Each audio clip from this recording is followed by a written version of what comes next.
নমস্কাৰ এনে ষ্টাডিজ বাই চেনেলটোলৈ স্বাগতম জনাইছোঁ। এইটো ভিডিঅ'ত ক্লাছ 7ৰ সমাজ বিজ্ঞানৰ পাৰ্ট 12 অথবা লেসন নং 12 গুপ্ত বংশৰ পৰৱৰ্তী ভাৰতবৰ্ষ এইটো ইতিহাসৰ এটা চেপ্টাৰ হয়। এইটো আলোচনা কৰিম। ইয়াতে তোমালোকৰ কিতাপত যিমানখিনি কোৱেশ্চন দিয়া আছে গোটেইখিনিয়ে বহুত শৰ্টকে আলোচনা কৰিম আৰু কোন কেইটা কোৱেশ্চন অলপ বেছি ইম্পৰ্টেন্ট হয় তোমালোকৰ সেকেন্ড ইউনিট টেষ্টৰ কাৰণে মই কৈ যাম। তোমালোকে ভিডিঅ'টো শেষলৈকে চাই যাবা। একৰ ক থানেশ্বৰ ৰাজ্যখন বৰ্তমান কোন প্ৰদেশৰ অন্তৰ্গত? থানেশ্বৰ ৰাজ্যখন বৰ্তমান হাৰিয়ানা প্ৰদেশৰ অন্তৰ্গত, মানে হাৰিয়ানা ৰাজ্যৰ অন্তৰ্গত। হৰ্ষবৰ্ধনৰ ৰাজসভাৰ কবিগৰাকীৰ নাম কি? হৰ্ষবৰ্ধনৰ ৰাজসভাৰ কবিগৰাকীৰ নাম হ'ল বাণভট্ট। ইলোৰাৰ কৈলাশনাথ মন্দিৰ কোনে সজাইছিল? ইলোৰাৰ কৈলাশনাথ মন্দিৰ ৰাষ্ট্ৰকূট ৰজা প্ৰথম কৃষ্ণই সজাইছিল। ৰাষ্ট্ৰকূট ৰজা প্ৰথম কৃষ্ণই সজাইছিল। চল বংশৰ শ্ৰেষ্ঠ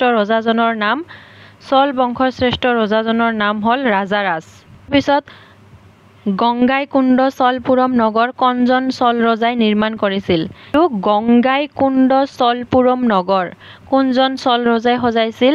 ৰাজাৰাজৰ যোগ্য পুত্ৰ ৰাজেন্দ্ৰ চলে গংগাইকুণ্ড চলপুৰম নগৰ নিৰ্মাণ কৰিছিল। কোনে?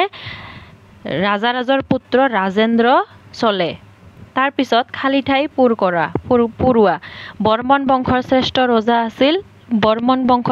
ৰজা আছিল ভাস্কৰ বৰ্মন। তাৰ পিছত হৰ্ষবৰ্ধনৰ আন এটি নাম আছিল শিলাদিত্য।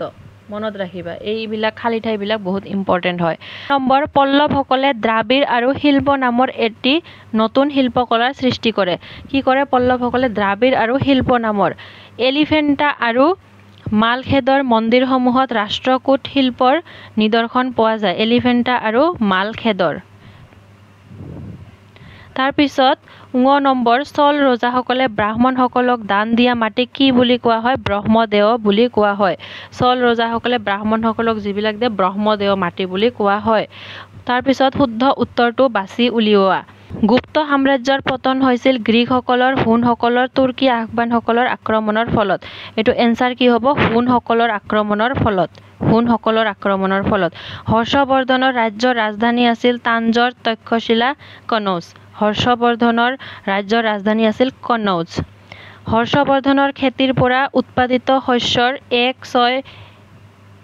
6/1 অংশ, 5/1 অংশ, 4/1 অংশ কৰ হিচাপে আদায় কৰিছিল। এইটোৰ এনসাৰ হ'ব 6/1 অংশ। 6/1 অংশ। কাঞ্চীপুৰম, মহাবলীপুৰম পল্লৱ ৰাজ্যৰ ৰাজধানী আছিল। কাঞ্চীপুৰম পল্লৱ ৰাজ্যৰ ৰাজধানী আছিল। তাৰপিছত ৰাজাৰাম প্ৰথম কৃষ্ণ দান্তি দুৰ্গ ৰাষ্ট্ৰকূট ৰাজ্যৰ প্ৰতিষ্ঠাপক। দান্তি দুৰ্গ ৰাষ্ট্ৰকূট ৰাজ্যৰ প্ৰতিষ্ঠাপক আছিল। চমু উত্তৰ লিখা। এইবিলাক শৰ্টকে কোৱেশ্চন লিখিব দিছে। গুপ্ত সাম্ৰাজ্যৰ পতনৰ মূল কাৰণ এইবিলাক যে আছে, এইবিলাক অসমীয়া টাইপিঙৰ কাৰণে এনেকুৱা হৈ যায়। তোমালোকে কিতাপত দিয়া আছে তো চাই লিখিবা। এই এনসাৰবিলাক পঢ়াৰ আগতে তোমালোকে চেপ্টাৰটো দুবাৰমান ৰিডিং কৰি ল'বা আৰু কিতাপখন তোমালোকৰ আগত ৰাখিবা। তাৰপিছত তোমালোকে এটাকে কোৱেশ্চন লিখিবা, ইয়াৰ পৰা এনসাৰখিনি শুনিবা আৰু তাৰপিছত লিখিবা। গুপ্ত সাম্ৰাজ্যৰ পতনৰ মূল কাৰণ কি আছিল? মধ্য এছিয়াৰ পৰা অহা হুণসকলৰ আক্ৰমণৰ ফলত এই সাম্ৰাজ্যৰ পতন হোৱা বুলি কোৱা হয়। মধ্য এছিয়াৰ পৰা কোনে আহিছিল? হুণসকল আহিছিল, আহি আক্ৰমণ কৰিছিল, ফলত পতন হৈছিল। থানেশ্বৰ ৰাজ্যৰ লগত একত্ৰিত হোৱা ৰাজ্যখনৰ নাম কি? থানেশ্বৰ ৰাজ্যৰ লগত একত্ৰিত হোৱা ৰাজ্যখন হ'ল কনৌজ। পল্লৱ শাসকসকলৰ দিনত প্ৰধান দুটা অৱদান কি? পল্লৱ শাসকসকলে কি দুটা সৃষ্টি কৰিছিল? পল্লৱ শাসকসকলৰ দুটা অৱদান হ'ল সাহিত্য চৰ্চাত সংস্কৃত ভাষাৰ প্ৰয়োগ আৰু বৈষ্ণৱ আৰু শৈৱ সাহিত্যৰ বিকাশ। সাহিত্য, এইটো জফলা এনেকৈ দিবা। সাহিত্য চৰ্চাত মানে সাহিত্যবিলাকত সংস্কৃত ভাষা দি সাহিত্য চৰ্চা কৰিছিল আৰু বৈষ্ণৱ আৰু শৈৱ সাহিত্যৰ বিকাশ। কিছুমান বৈষ্ণৱ আৰু শৈৱ সাহিত্যৰ বিকাশ কৰিছিল, মানে বিশেষকৈ সাহিত্যত বেছি গুৰুত্ব দিছিল। ৰাষ্ট্ৰকূটসকলৰ শাসনকালত কি ভাষাৰ বিকাশ হৈছিল? ৰাষ্ট্ৰকূটসকলৰ শাসনকালত সংস্কৃত আৰু প্ৰাকৃত ভাষাৰ বিকাশ হৈছিল। মনত ৰাখিবা, এইটো ইম্পৰ্টেণ্ট হয়। সংস্কৃত আৰু প্ৰাকৃত ভাষাৰ বিকাশ হৈছিল। তাৰপিছত কোন ৰজাৰ শাসনকালত পঞ্চায়তী ৰাজ ব্যৱস্থাৰ পথ মুকলি হৈছিল? কোন ৰজাৰ শাসনকালত পঞ্চায়তী ৰাজ ব্যৱস্থাৰ মুকলি হৈছিল? প্ৰথম পৰান্তক ৰজাৰ শাসনকালত পঞ্চায়তী ৰাজ ব্যৱস্থাৰ মুকলি হৈছিল। এইটো ব্যৱস্থা এনেকৈ কিতাপত দিয়া আছে। প্ৰথম পৰান্তক ৰজাৰ শাসনকালত দিছে মানে অলপ এইটো ডাঙৰ হ'ব। হৰ্ষবৰ্ধনৰ শাসনৰ পদ্ধতি। হৰ্ষবৰ্ধনৰ শাসনৰ পদ্ধতি হিচাপ মানে কেনেদৰে শাসন কৰিছিল হৰ্ষবৰ্ধনে সেইটো লিখিব দিছে। সম্ৰাট হৰ্ষবৰ্ধনে তেওঁৰ বিশাল ৰাজ্যখন য'ত জফলা সুশৃংখলভাৱে শাসন কৰিবৰ বাবে কেইবাটাও ভাগত ভাগ কৰিছিল। হৰ্ষবৰ্ধনে কি কৰিছিল বিশাল ৰাজ্যখন যাতে ভালদৰে শাসন কৰিব পাৰে সেইকাৰণে সৰু সৰু কেইবাটাও ভাগত ভাগ কৰিছিল। ৰাজ্যখনক প্ৰদেশ, ভুক্তি, বিষয়, গাঁও আদি ভাগত ভাগ কৰিছিল। কি কি প্ৰদেশ, ভুক্তি, বিষয়, গাঁও মানে চবতকৈ ডাঙৰখনক প্ৰদেশ, তাৰপিছত ভুক্তি, বিষয়, গাঁও এনেদৰে ভাগ কৰিছিল। আজিকালিৰ নিচিনা এই বিভাগবোৰ শাসন চলোৱাৰ বাবে মন্ত্ৰী বিষয়া আদি নিয়োগ কৰিছিল। আৰু বৰ্তমান যেনেকৈ শাসনৰ কাৰণে মন্ত্ৰী আছে ঠিক তেনেদৰে হৰ্ষবৰ্ধনে মন্ত্ৰী নিয়োগ কৰিছিল এই বিভাগবোৰ ভালদৰে শাসন চলোৱাৰ কাৰণে। তাৰ পিছৰ কোৱেশ্চনটো হৰ্ষবৰ্ধনৰ ৰাজহ ব্যৱস্থা। হৰ্ষবৰ্ধনৰ ৰাজহ ব্যৱস্থা মানে কেনেধৰণৰ কৰ লৈছিল কি লৈছিল এইটোৰ ওপৰত।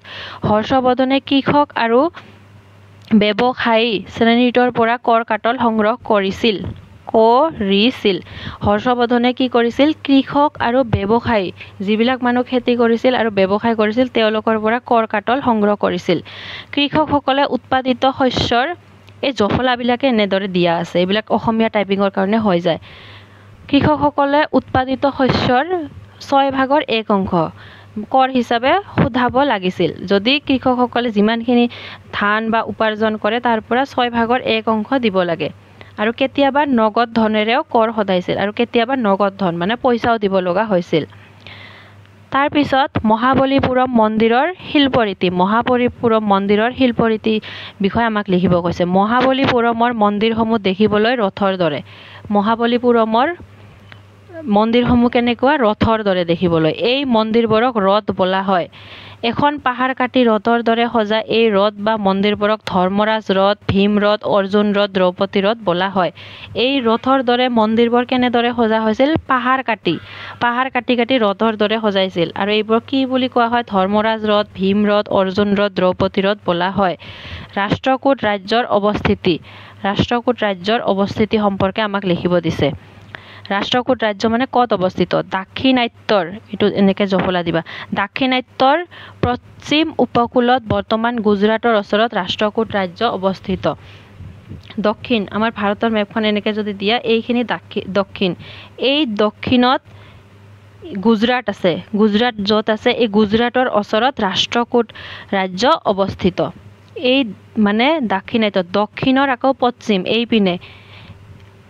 এইপিনে ৰাষ্ট্ৰকূট ৰাজ্য অৱস্থিত। তাৰপিছত কি কৈছে চল ৰজাসকলে নিৰ্মাণ কৰা মন্দিৰবোৰৰ বৈশিষ্ট্য। চল ৰজাসকলে মন্দিৰ যিবিলাক নিৰ্মাণ কৰিছিল সেই মন্দিৰবিলাকৰ বৈশিষ্ট্য আমাক লিখিব দিছে। চল ৰজাসকলে নিৰ্মাণ কৰা মন্দিৰবোৰৰ কিছুমান বৈশিষ্ট্য আছিল। এই মন্দিৰসমূহ অকল উপাসনা স্থলীয়েই নাছিল, মানে এই মন্দিৰসকলত অকল পূজাই কৰা হোৱা নাছিল, বৰং এইবোৰ আছিল ৰাজ্যৰ নীতি সুদৃঢ় কৰাৰ একোটা কেন্দ্ৰ। বৰং কি আছিল এইবোৰত কি কৰিছিল ৰাজ্যৰ নীতি মানে ৰাজ্যখন কেনেকৈ চলিব নীতি নিয়মবোৰ কঠোৰ কৰাৰ একোটা কেন্দ্ৰ আছিল। মন্দিৰৰ পূজা সেৱা চোৱা চিতা আৰু পৰিয়ালবোৰক মন্দিৰৰ ওচৰে পাজৰে সংস্থাপন দিয়া হৈছিল। মানে কিছুমান পৰিয়ালক মন্দিৰৰ পূজা সেৱা চোৱা চিতা কিছুমান পৰিয়ালক মন্দিৰৰ কি কৰিছিল যিবিলাক পৰিয়ালে পূজা সেৱা চোৱা চিতা কৰিছিল সেই পৰিয়ালবোৰক মন্দিৰৰ ওচৰে পাজৰে সংস্থাপন দিছিল, থাকিবলৈ দিছিল। মন্দিৰৰ নামত দিয়া ভূমিৰ উৎপাদনৰ সহায়ত এই পৰিয়ালবোৰক ভৰণ পোষণ দিয়া হৈছিল। মন্দিৰৰ নামত কিছুমান মাটি আছিল, এই মাটিবিলাক এই পৰিয়ালবোৰক মানে খেতি কৰিব দিছিল আৰু যিবিলাক এই খেতিৰ পৰা যিবিলাক মানে উপাৰ্জন হৈছিল এইবিলাকেৰে এই পৰিয়ালবিলাকক খোৱা লোৱা দিয়া হৈছিল। এইদৰেই মন্দিৰবোৰে আৰ্থ সামাজিক সাংস্কৃতিক জীৱন চহকী কৰি তুলিছিল। আৰু এনেকৈয়ে মন্দিৰবোৰে এই কিছুমান মানুহৰ আৰ্থ সামাজিক আৰু সাংস্কৃতিক জীৱন কি কৰি তুলিছিল চহকী মানে ধুনীয়া কৰি তুলিছিল। তলত উল্লেখ কৰা ৰাজ্যসমূহ উত্তৰ ভাৰতৰ নে দক্ষিণ ভাৰতৰ অন্তৰ্গত বাছি উলিওৱা। মানে এই ৰাজ্যবিলাক উত্তৰ ভাৰতত আছে নে দক্ষিণ ভাৰত ভাৰতৰ মেপখন যদি এনেকৈ আঁকা এই ওপৰৰখিনি উত্তৰ তলৰখিনি দক্ষিণ কোনবিলাক উত্তৰ ভাৰতত কোনবিলাক দক্ষিণ ভাৰতত তোমালোকে লিখিব দিছে ইয়াতে লিষ্টটো দিছোঁ থানেশ্বৰ মালৱ কনৌজ ৰাজপুতানা এইবিলাক ওপৰত আছে মানে উত্তৰ ভাৰত তাৰপিছত চোল পাণ্ড্য ৰাষ্ট্ৰকূট গৌড় কলিংগ চালুক্য কেৰল এইবিলাক ইয়াতে আছে তলত আছে তাৰ মানে এইবিলাক দক্ষিণ ভাৰতৰ এইখিনিয়ে আছিল তোমালোকৰ এই চেপ্টাৰত এইখিনিয়ে কোৱেশ্চন দিয়া আছে তোমালোকে ভিডিঅ'টো শেষলৈকে যদি চাইছা প্লিজ সাবস্ক্ৰাইব এটা কৰি দিবা থ্যাংক ইউ